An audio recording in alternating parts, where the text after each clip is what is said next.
Bismillahirrahmanirrahim. Assalamualaikum warahmatullahi wabarakatuh. Sobat-sobat, kita bersama lagi di channel saya dalam dakwah Islam pencerahan.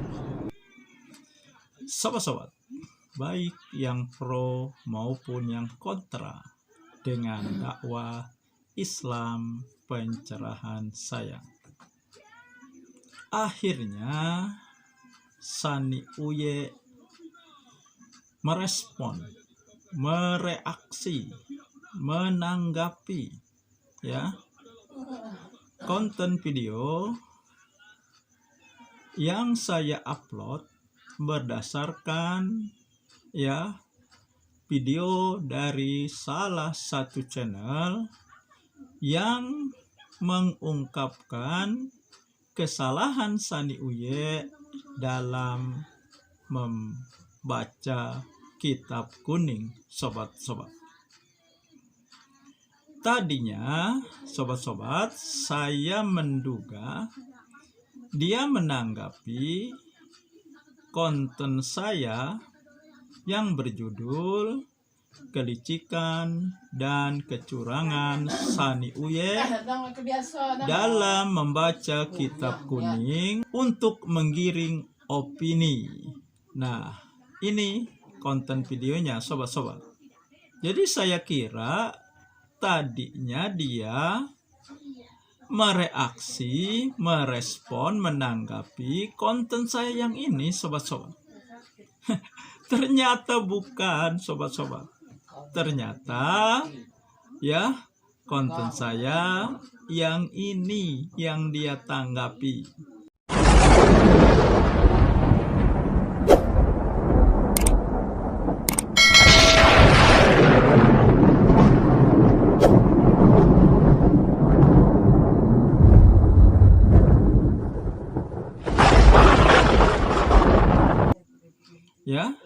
Padahal konten saya yang ini cuma masalah kulit, sobat-sobat.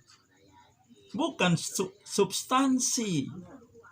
Hanya masalah kesalahan membaca, kemampuan bagaimana seseorang membaca kitab kuning.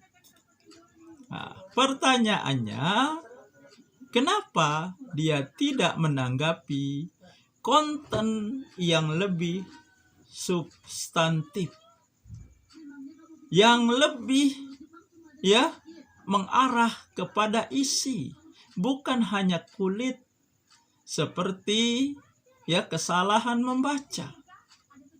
Karena sobat-sobat, kesalahan membaca tidak sekaligus akan membuat seseorang salah dalam pemahaman. Karena kesalahan membaca bisa ditutupi nanti atau bisa langsung terkoreksi ketika membaca terjemahan dari kitab-kitab yang dimaksud. Karena kemampuan membaca bahasa yang bukan bahasa ibu kita, seperti misalnya kita ini kan bahasa ibu kita bahasa Indonesia. Ada juga bahasa daerah. Ini adalah bahasa ibu kita. Sedangkan di luar itu termasuk bahasa Arab, itu bukan bahasa ibu kita. Dan wajar kalau kita melakukan kesalahan, salah ucap, atau mungkin salah juga meletakkan tanda-tanda baca seperti baris kasro atau fathah atau doma. Bisa saja. Lalu kenapa Anda mengungkapkan kesalahan Sani Uye dalam membaca? Kan itu pertanyaan baliknya ke saya kan? Nah, itu hanya untuk menunjukkan, membuktikan bahwa ya Sani Uye juga ada kesalahan dalam membaca. Meskipun ya dia bisa memberikan jawaban untuk menyanggah kesalahannya tersebut, sobat-sobat. Untuk agar ya jangan terlalu jumawa lah. Ternyata ya Sani Uye ini kan semakin jumawa. Apalagi dia ya bisa ya membongkar kesalahan orang lain. Seperti misalnya katakanlah kesalahan ketika kami mengungkap kesalahan dalam membaca kitab. Ya. Coba perhatikan istilahnya. Jangan meludah ke atas, akan kena wajah sendiri. Ini kan menunjukkan dia sudah lebih tinggi, sobat-sobat. Ya. Nah, dan tidak ada kan orang meludah ke atas, ya. Orang yang kurang akal kalau dia meludah ke atas. Kemudian dia gambarkan ya dirinya adalah gunung, sedangkan ya kami dianggapnya sebagai kambing. Ini kan menunjukkan kejumawaan dia. Apa yang ditanggapi Sani Uye ya mengenai kesalahan baca dan pembenaran dia ya dengan mengungkapkan ilmu nahwu sorof ini walau bagaimanapun hanya masalah kulit, bukan masalah isi, bukan juga masalah yang substansi, ya, karena kesalahan ini tidak membuat orang salah pemahaman, ya, mungkin saja salah artinya. Tetapi kan saya bilang tadi, ketika dibaca terjemahannya, maka kesalahan itu tertutupi, ya, sudah terkoreksi dengan membaca terjemahannya. Ya memang, ya, Sani Uye, Ustadz Ahdi Afandi, ya termasuk ya gengnya Al-Qudsi. Ini kan kemampuan mereka, atau mereka hanya mampu mereaksi, menanggapi, mengkritik, dan sekaligus membuli. Yang paling tinggi mereka bisa lakukan adalah menyerang personal dan menyerang yang sifatnya kulit. Karena walau bagaimanapun kemampuan membaca itu hanya ilmu alat. Ya. Meskipun kita menguasai ilmu alat, ya belum tentu pemahamannya menjadi benar menurut Allah dan Rasulnya. Karena pemahaman itu perlu menggunakan logika pikiran dan akal yang sehat. Kemudian tidak silau dengan yang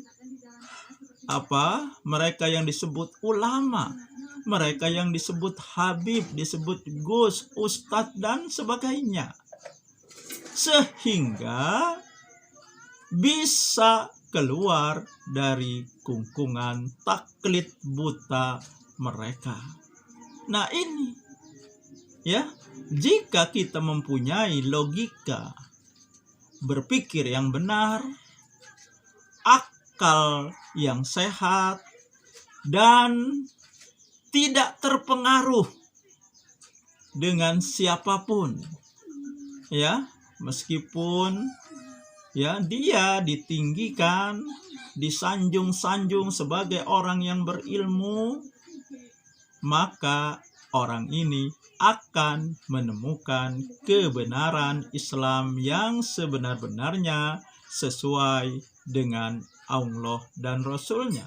Sebaliknya, kalau tidak, maka dia tidak akan sampai pada kebenaran Islam yang sebenar-benarnya. Sebab ya, otaknya akan mentok ketika dia ya menghadapi situasi yang sebenarnya ya dilema. Dia akan berhenti mempertanyakan itu ketika ya apa yang dia tanyakan mentok dengan pendapat ulama yang ternyata memberi keterangan yang sebaliknya yang harus dia dapatkan.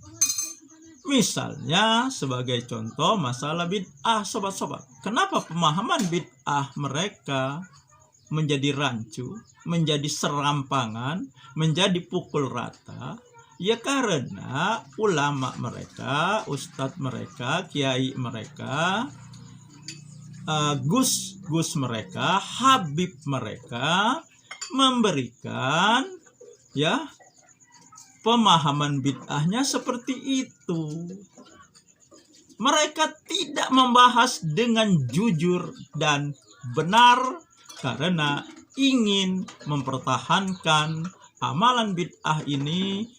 Karena dengan bertahannya amalan bid'ah ini tetap diamalkan oleh umatnya, maka dia juga ya terus dihormati, ya terus dimuliakan, terus diikuti, ya. Nah, ini sehingga mereka memberi keterangan yang tidak benar, yang bias. Ya, masa mereka katakan, ya, mic itu bid'ah, pesawat itu bid'ah, televisi itu bid'ah, mobil dan sebagainya mereka sebut bid'ah, termasuk ya internet, handphone, ya ini mereka jadikan sebagai alasan dan argumentasi. Dan sampai hari ini, sampai saat ini, ya komentator itu mengatakan seperti itu. Nah, katanya mikrofon itu bid'ah. Kenapa kamu buat konten pakai mikrofon? Ya, bid'ah itu tidak menyangkut masalah dunia. Bid'ah itu menyangkut masalah ibadah. Karena masalah dunia, Nabi mengatakan antum a'lamu bi umuri dunyakum. Kamu lebih tahu tentang urusan duniamu. Dan ini sudah saya sampaikan berkali-kali. Ya. Tetapi karena mereka tidak bisa lepas dari belenggu taklid buta yang menyebabkan kejumutan dari cara berpikir mereka. Sehingga mereka tidak berani berbeda. Tidak berani mempertanyakan, mengkritisi, mengkoreksi ya panutan-panutan mereka. Nah, sedangkan masalah pesawat, mobil, HP, internet dan seterusnya itu masalah dunia. Masalah dunia ini dipengaruhi oleh iptek, ilmu pengetahuan dan teknologi. Kenapa Rasulullah tidak pakai mic? Kenapa di Rasulullah tidak ada, di zaman Rasulullah tidak ada mic? Tidak ada HP, tidak ada internet. Karena iptek, ilmu pengetahuan dan teknologi di zaman Rasulullah belum berkembang. Ya. Dan otomatis mereka tidak bisa membuat alat-alat modern yang seperti kita kenal sekarang. Dan jika iptek di zaman Rasulullah sudah berkembang, pasti, ya saya katakan pasti, insya Allah, ya, insya Allah itu semua akan digunakan. Karena, ya, mic, internet, HP itu adalah sarana, alat untuk mempermudah ibadah. Ya, dulu orang mencari kiblat ya dengan melihat matahari. Ditancapkannya satu kayu. Kemana bayangannya? Dari situlah kiblat. Tetapi dengan adanya kompas, kita tidak perlu keluar, ya, melihat matahari, menancapkan tongkat, baru kita tahu arah kiblat. Cukup dengan menggunakan kompas. Dimanapun kita berada, kita bisa mencari arah kiblat. Ini salah satu contohnya. Kenapa Sani Uye tidak menanggapi konten saya yang ini? Kenapa dia diam? Bukankah hal ini menunjukkan, ya, konten saya yang membongkar kelicikan dan kecurangan dia dalam membaca kitab itu benar kan? Ya, buktinya dia tidak merespon, dia tidak membantah, ya. Tetapi dia membantah video yang lain yang itu berisi, ya, hal yang receh, hanya sebatas kulit, sebatas ilmu alat, ya. Tetapi ketika pemahaman, ketika kesalahan dia diungkap, toh dia diam saja, sobat-sobat. Sekali lagi, artinya, ya, di video saya yang membongkar kelicikan dan kecurangan Sani Uye dalam membaca kitab itu benar, sobat-sobat. Nah, jadi sobat-sobat, ya, ternyata Sani Uye hanya bisa menanggapi hal-hal yang receh, ya, hal-hal yang remeh-temeh. Hanya, ya, bagaimana, ya, kesalahan membaca. Tapi dia tidak menanggapi yang substansi, di mana kesalahan, kelicikan, dan kecurangan dia membaca kitab dengan melompati beberapa baris yang penting, yang pokok, yang dia kaburkan untuk menggiring opini. Hanya sampai sini kemampuan dia, sobat-sobat. Padahal sobat-sobat, konten saya yang mengenai terbongkarnya kelicikan dan kecurangan Sani Uye dalam membaca kitab kuning itu lebih dulu. Bahkan viewersnya sampai sekarang sudah 2000-an, sobat-sobat. Tapi dia tidak tanggapi karena dia tidak mampu menanggapi masalah isi dan substansi. Dia hanya mampu menanggapi hal yang bersifat kulit dan tidak substansi, karena memang kemampuan dia seperti itu. Dan untuk apa ini dibangga-banggakan?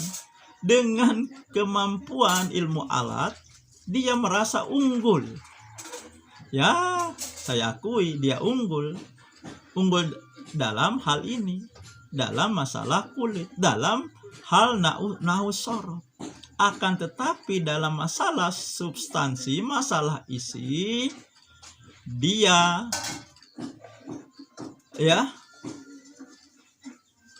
kemampuan dia perlu ditingkatkan dan perlu dipertanyakan. Meskipun saya akui dia ini cerdas, sobat-sobat, ya. Sebenarnya dia bisa menjadi seorang muslim yang luar biasa, ya, kalau dia mau jujur, kalau dia mau keluar dari kungkungan taklid butanya, sobat-sobat, ya. Ya, kita doakan saja, sobat-sobat, semoga Sani Uye ini, ya, diberi hidayah oleh Allah sehingga dia mau bersikap jujur, tidak licik dan curang seperti ketika dia membaca kitab kuning. Nah, demikian sobat-sobat yang ingin saya sampaikan. Semoga ini menginspirasi dan mencerahkan. Nasrum minallahi wa fatum qarib. Wassalamualaikum warahmatullahi wabarakatuh.